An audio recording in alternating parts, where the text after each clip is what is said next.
विज्ञान भैरव तंत्र में ध्यान की कुल 112 विधियां बताई गई हैं, लेकिन 111 सांसों की एक ऐसी विधि है जो सबसे सरल, सबसे प्रभावी और मैनिफेस्टेशन के लिए सबसे उत्तम है। इतनी उत्तम कि सिर्फ स्वयं भी इस विधि का प्रयोग किया करते थे।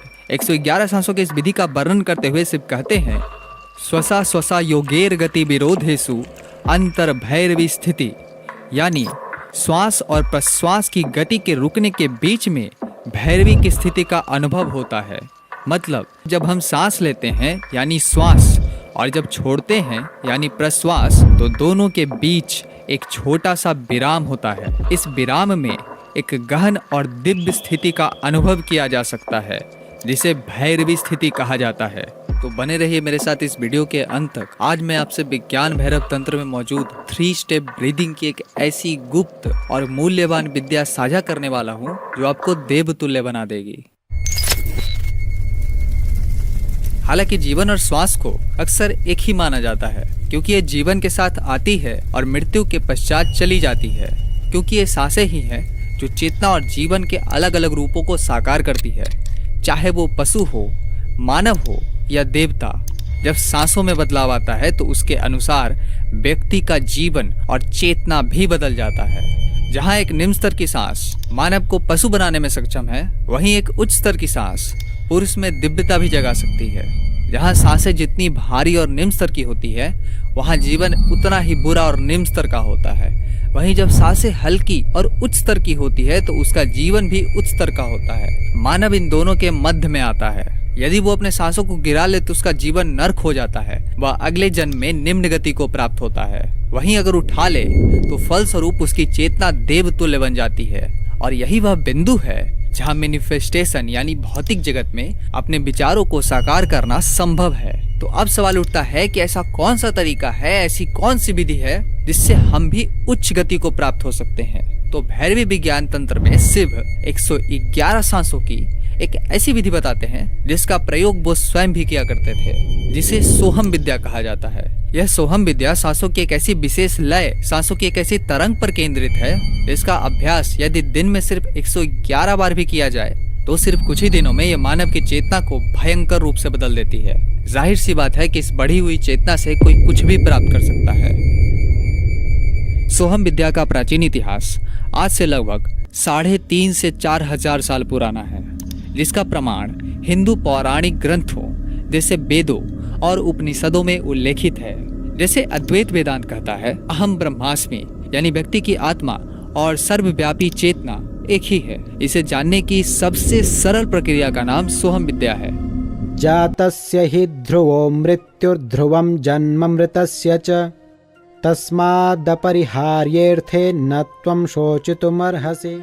भगवत गीता के इस श्लोक के अनुसार जो कोई जन्म लेता है उसके लिए मृत्यु निश्चित है, और जो कोई मर जाता है उसके लिए जन्म निश्चित है। लेकिन इसके बीच मानव में आत्मा नाम का एक ऐसा तत्व होता है जो ना तो जन्म लेता है और ना ही उसकी कभी मृत्यु होती है। जब हम शांति से बैठते हैं, आंखें बंद करते हैं और श्वास पर ध्यान केंद्रित करते हैं, तो हम मानसिक रूप से सोहम का जाप करते हैं, जिसका अर्थ है कि सो और हम की ध्वनि पर ध्यान केंद्रित करते हुए सांस लेने की प्रक्रिया के दौरान सोहम की ध्वनि को सुनना। इसका अभ्यास सांसों के एक विशेष लय पर केंद्रित है। अगर हम ध्यान दें तो प्रत्येक श्वास के साथ सो की ध्वनि गूंजती है और प्रत्येक सांस छोड़ने के साथ हम की ध्वनि गूंजती है। यह प्राचीन महामंत्र स्वयं भगवान शंकर का भी गुरु मंत्र था।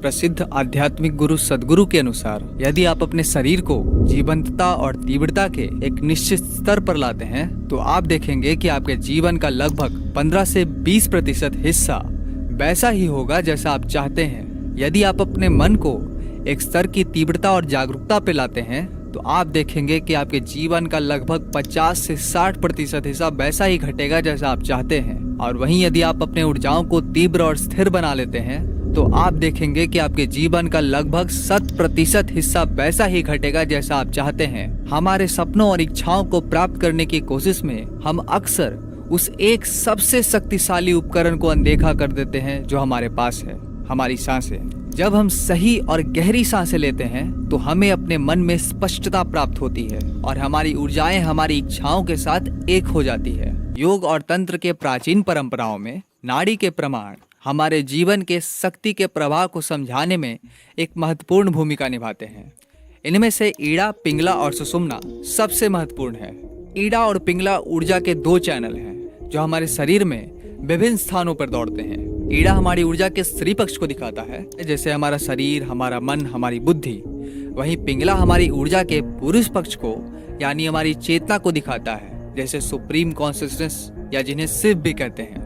और जब शिव और शक्ति एक हो जाती है यानी ईड़ा और पिंगला नाड़ी सुषुम्ना में स्थित हो जाती है तो केवल तभी मुक्ति या जिसे मैनिफेस्टेशन कहते हैं वह संभव है। ईड़ा और पिंगला को सुषुम्ना में स्थिर करने का एक उपाय है जिसे 3 स्टेप ब्रीदिंग या फिर 111 सांसों का रहस्य कहा जाता है। इसे हम एक उदाहरण से समझते हैं। बजरंगबली की यह तस्वीर ईड़ा और पिंगला नाड़ी के सुषुम्ना में स्थिर होने का एक बहुत ही बढ़िया उदाहरण है। जैसे भगवान राम का इस तस्वीर के ठीक दाईं ओर होना पिंगला नाड़ी के पक्ष को दर्शाता है जो हमारे भीतर के चेतना और पुरुषार्थ को जगाती है। वहीं सीता का बाईं ओर होना ईड़ा नाड़ी को दर्शाता है जो मन, बुद्धि और शरीर जैसे प्राकृतिक गुणों का प्रतीक है। अब हनुमान जी एक ऐसे योगी थे जिन्होंने अपने ईड़ा और पिंगला नाड़ी को सिद्ध कर लिया था। हनुमान चालीसा कहता है, अष्ट सिद्धि नवनिधि के दाता, अस्वर दिन जानकी माता। अष्ट सिद्धि जिसका अर्थ है अनिमा, महिमा, गणिमा, लघिमा, प्राकाम्य, ईसित्व, वसित्व और अंत में आता है कामा वसायिता।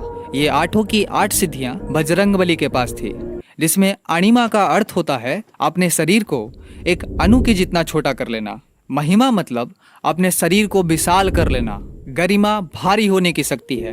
लघिमा हल्का होने की। प्राकाम में किसी भी चीज को प्राप्त करने की शक्ति है। ईसित्व सृजन करने की शक्ति।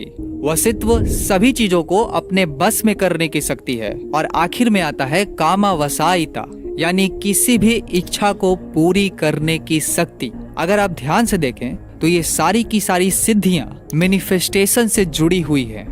इन 8 सिद्धियों में से कुछ सिद्धियां जैसे अपनी इच्छा को पूरी करने की शक्ति या फिर सभी को अपने बस में करने की शक्ति ईड़ा और पिंगला नाड़ी को सुषुम्ना नाड़ी में व्यवस्थित करने से मिल सकती है। लेकिन सबसे पहले हमें ईड़ा, पिंगला और सुषुम्ना नाड़ी को गहराई से समझना होगा। ईड़ा नाड़ी, ईड़ा नाड़ी बाएं नथुने से जुड़ी होती है। इसे चंद्र नाड़ी भी कहा जाता है। यह नाड़ी ठंडक और शीतलता से संबंधित होती है और मानसिक शांति प्रदान करने में इसकी महत्वपूर्ण भूमिका है। पिंगला नाड़ी, पिंगला नाड़ी दाएं नथुने से जुड़ी होती है और इसे सूर्य नाड़ी भी कहा जाता है। यह नाड़ी गर्मी, ऊर्जा और सक्रियता से संबंधित है। सुषुम्ना नाड़ी, सुषुम्ना नाड़ी रीढ़ के हड्डी के मध्य में स्थित होती है और यह दोनों नाड़ियों को संतुलित करने और उच्च चेतना के लिए महत्वपूर्ण है। यह नाड़ी कुंडलिनी जागरण में प्रमुख भूमिका निभाती है। सुषुम्ना नाड़ी को सक्रिय करने का सबसे सरल तरीका है नाभि तक सांस भरना। ऐसी सांसें जो नाभि तक जाती है वो मूलधार, स्वाधिष्ठान, मणिपुर, अनाहत, विशुद्धि, आज्ञा और सहस्त्रार, इन सभी 7 चक्रों में से एक ऐसी ऊर्जा का रिसाव करती है जो एक के बाद एक इन 7 चक्रों को सक्रिय कर देती है। इस ऊर्जा को प्राण ऊर्जा कहा जाता है जो हमारे सांसों में मौजूद होती है। जब सांसें नाभि तक नहीं जाती है, जब सांसें हल्की होती है, तब सांसों में उतनी ऊर्जा ही नहीं बन पाती जो हमारे 7 चक्रों को सक्रिय करे। इसीलिए 111 सांसों का रहस्य वो तरीका है जो हमारी सांसों को गहरा करने और इन सभी 7 चक्रों को सक्रिय करने में सहायक है। इसके लिए हमें अपनी पीठ के बल लेट जाना है, अपनी नाभि पर एक भारी किताब रख लेनी है और अपना हाथ सिर के पीछे रख लेना है। हर सांस के साथ किताब को ऊपर उठाएं, बिना अपने छाती को हिलाए। सुनिश्चित करें कि किताब का ऊपर उठना और गिरना स्पष्ट हो। प्रतिदिन 10 मिनट अभ्यास करें। धीरे धीरे अवधि बढ़ाते हुए आधे घंटे तक अभ्यास करें। एक बार इस तकनीक में निपुण होने के बाद इस क्रिया के दूसरे और तीसरे चरण में बैठने, खड़े होने और चलने में भी इसका अभ्यास करें। इसे अपने प्राकृतिक श्वास का तरीका बनाने का लक्ष्य रखें। दूसरा चरण, उद्देश्य पेट की श्वास के साथ छाती की श्वास को शामिल करना। विधि, अपनी पीठ दीवार को ना लगने दें और अब पहले चरण की तरह सांस लें। अब अपने हाथों को सिर के ऊपर उठाएं जब तक कि आपके हाथ की पीठ दीवार को ना छू ले। सांस छोड़ते समय अपने हाथों को नीचे करें। यह अभ्यास तब तक करें जब तक यह स्वाभाविक और अवचेतन ना हो जाए।